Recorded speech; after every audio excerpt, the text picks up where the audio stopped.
Sexual temptation is not your enemy. Lack of self-mastery is. The Stoics understood something that modern society has completely forgotten. Desire itself is not the problem. Your relationship with desire is.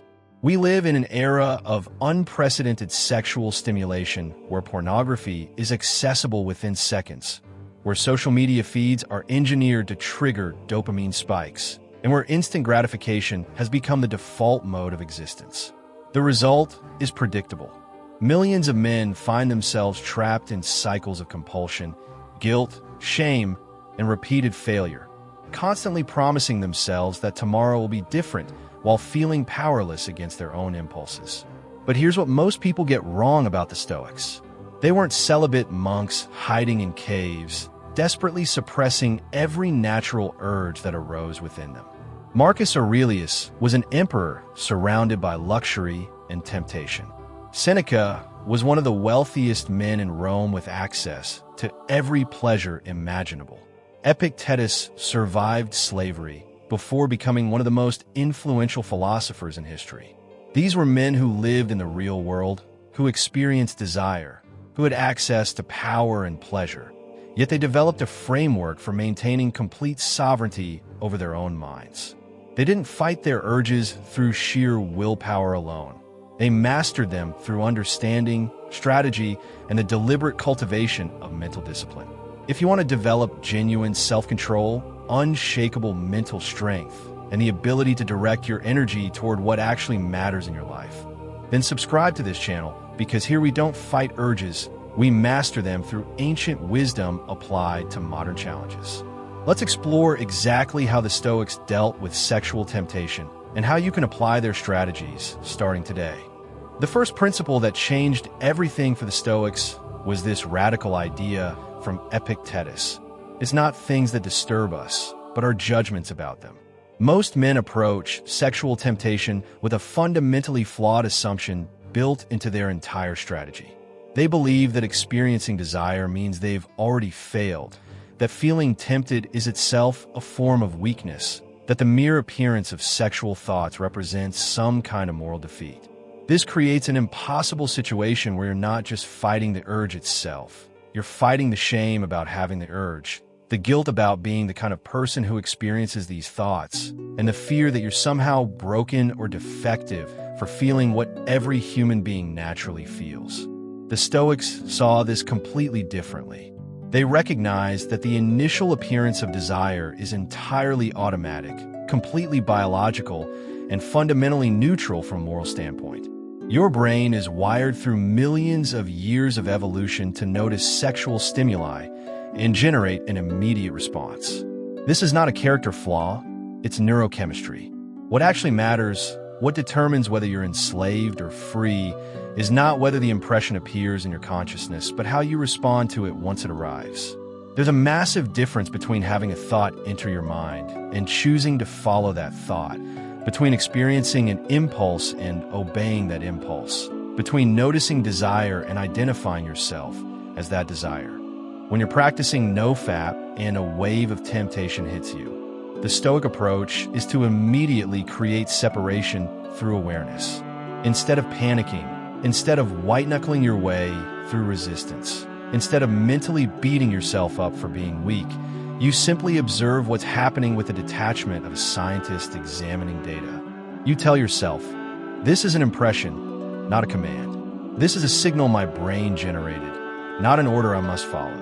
This is information passing through my consciousness, not the truth of who I am. The impact of this single mental shift is enormous because it removes the secondary layer of suffering that actually causes most relapses.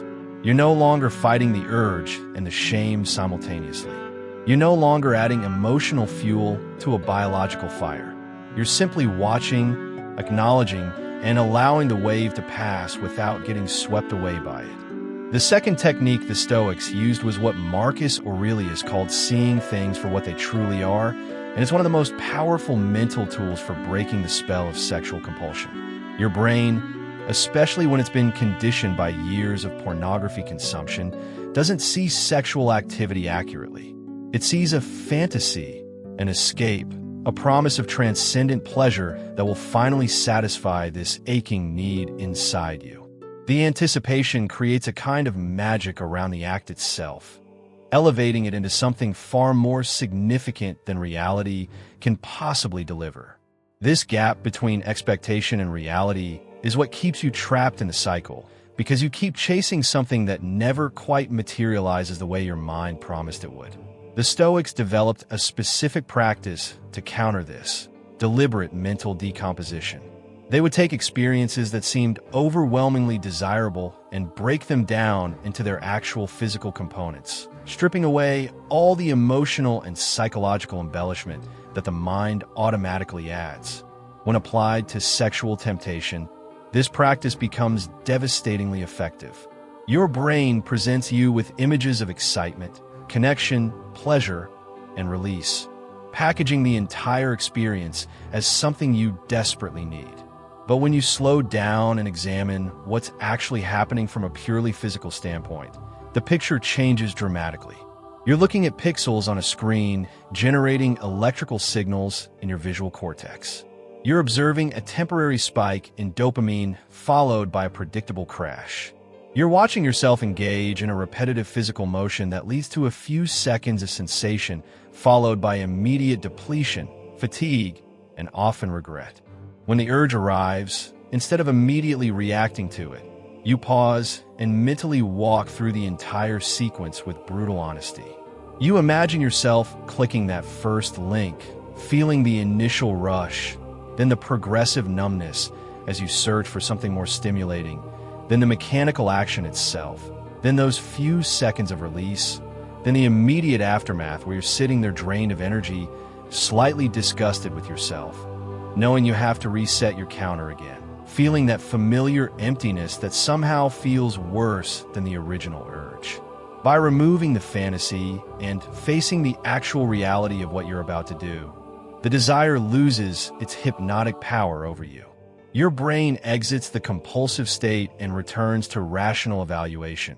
And from that place, the choice becomes significantly easier because you're no longer choosing between pleasure and discipline.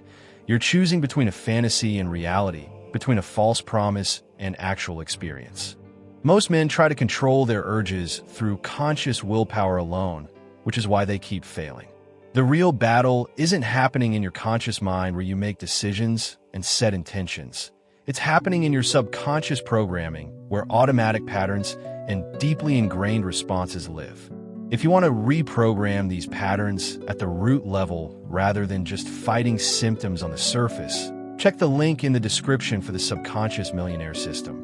It's specifically designed to work on the deeper layers of conditioning that drive compulsive behavior. Now let's talk about the third Stoic strategy.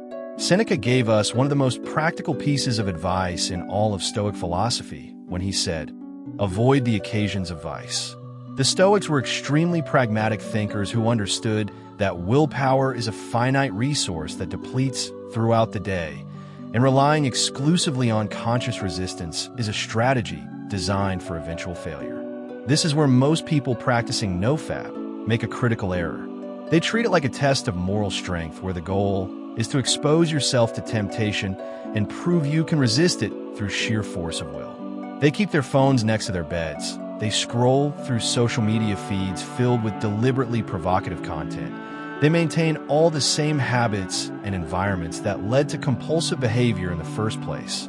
Then they wonder why they keep relapsing despite their sincere commitment to change.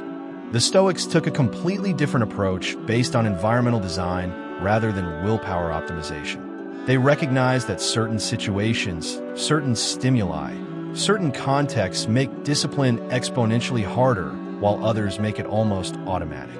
A warrior doesn't prove his courage by unnecessarily walking into ambushes. He proves it by winning battles, and you win battles by choosing favorable terrain whenever possible.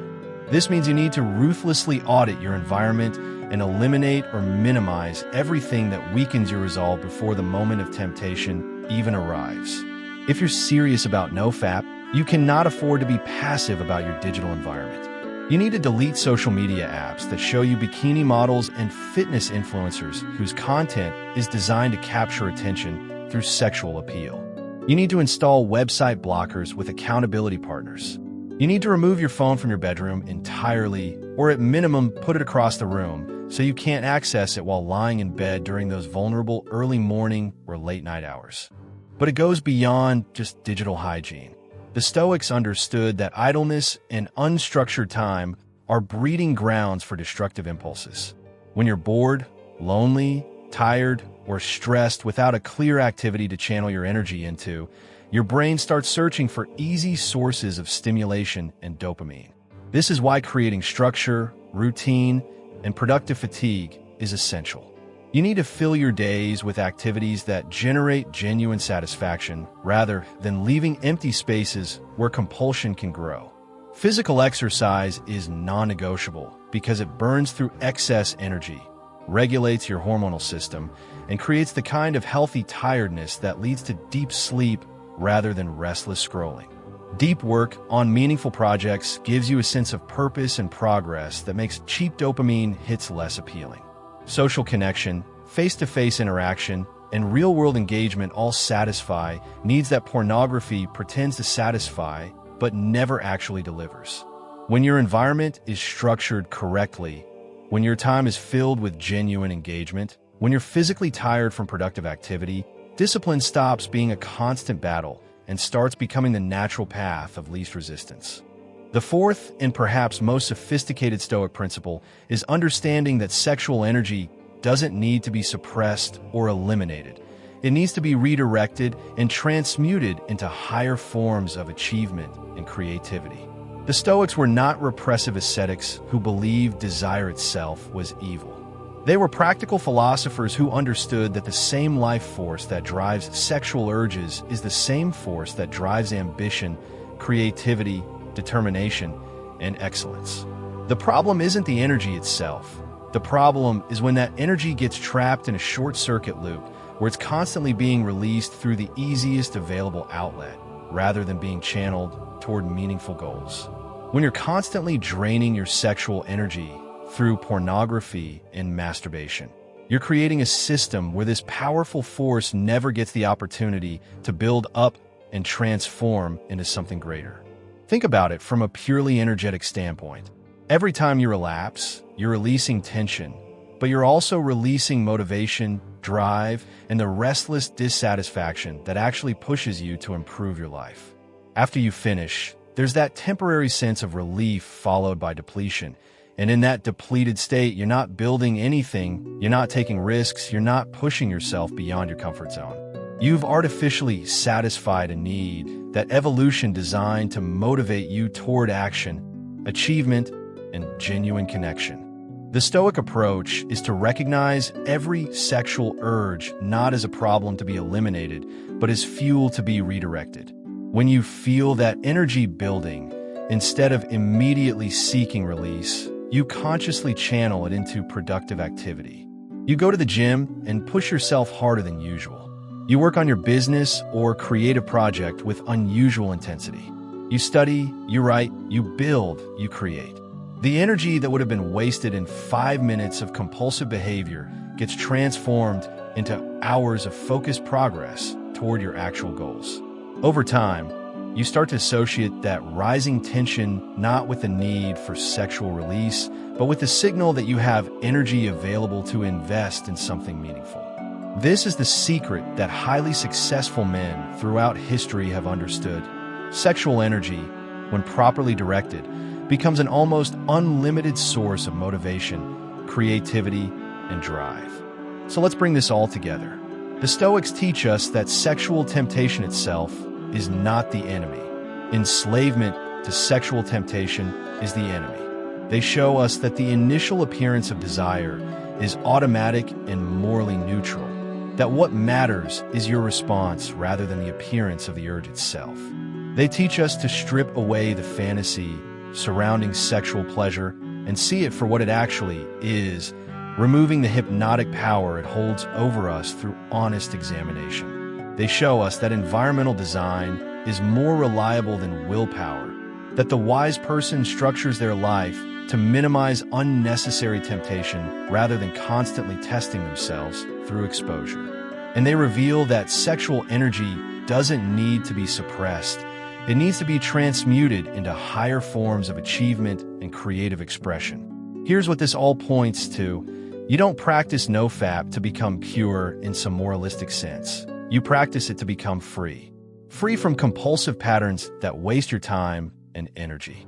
Free from the shame cycle that keeps you stuck in the same destructive loop. Free from the depletion that prevents you from showing up as your best self in the areas of life that actually matter.